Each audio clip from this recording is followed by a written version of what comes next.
আসসালামু আলাইকুম দর্শক, চলে আসলাম আরেকটি ভিডিওতে। চ্যাম্পিয়ন ট্রফির পর বাংলাদেশের জাতীয় ক্রিকেট দল 2025 সালে সর্বমোট কয়েকটি সিরিজ খেলবে। সবার মনে একটাই প্রশ্ন, চলুন আজকে দেখে নিই এক নজরে। জিম্বাবুয়ের সিরিজ শেষে কিছুটা বিরতি পাবেন টাইগার ক্রিকেটাররা। মে মাসের মাঝারি পাকিস্তান সফরে যাবে বাংলাদেশ দল। সেখানে পাকিস্তানের বিপক্ষে 3 ওয়ানডে এবং 3 টি-20 সিরিজ খেলবে বাংলাদেশ। পাকিস্তান সফরের শেষে শ্রীলঙ্কা সফরে যাবে টাইগাররা। জুনের মাঝামাঝি থেকে জুলাই পর্যন্ত চলবে লঙ্কা সফর, যেখানে শ্রীলঙ্কার বিপক্ষে 2 টেস্ট ও 3 ওয়ানডে সিরিজ এবং 3 টি-20 সিরিজ খেলবে বাংলাদেশ দল। আগস্টের মাঝামাঝি বাংলাদেশ সফরে আসবে ভারত।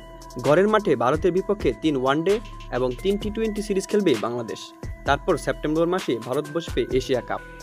এশিয়া কাপ শেষে দেশে ফিরে ওয়েস্ট ইন্ডিজ সিরিজ খেলবে বাংলাদেশ। অক্টোবর 3 ওয়ানডে এবং 3 টি-20 সিরিজ খেলবে বাংলাদেশ সফরে আসবে ওয়েস্ট ইন্ডিজ। নভেম্বর মাসে বাংলাদেশ সফরে আসবে আয়ারল্যান্ড দল। ঘরের মাঠে আইরিশদের বিপক্ষে 2 টেস্ট, 3 ওয়ানডে এবং 3 টি-20 খেলবে টাইগাররা। ডিসেম্বরের শুরুতে সময় পর্যন্ত চলবে আয়ারল্যান্ড সিরিজ। এই সিরিজ দিয়ে 2025 সাল শেষ করবে বাংলাদেশ। 2025 সালে বাংলাদেশ এই সব কয়টি সিরিজের মধ্যে কয়টি সিরিজ জিততে পারবে? জানান আপনার মতামত ভিডিওর কমেন্ট বক্সে কমেন্ট করে। Thanks for watching. Please like, comment, share and subscribe.